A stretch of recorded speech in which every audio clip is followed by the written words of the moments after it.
Hey guys, in this video I'll be showing you how you can fix the Roblox error code 279. So the first thing that you should do is first you want to open the Windows search bar, and then you want to search for command prompt. Now right click on the command prompt, and then select on Run as Administrator. Now type on the following command, and then press on Enter. Next, type in this command as well, and then press the Enter again. Once both commands have finished running, you want to close the command prompt. Now, you want to search for Roblox player on your computer.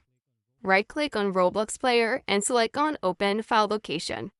Right-click Roblox player again and select on Properties, and then open the Compatibility tab.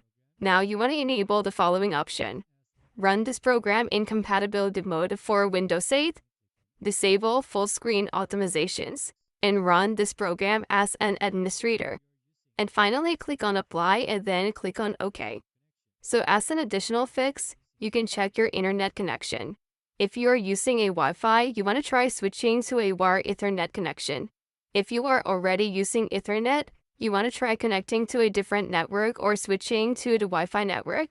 After completing these steps, restart Roblox and check if the error code has been resolved.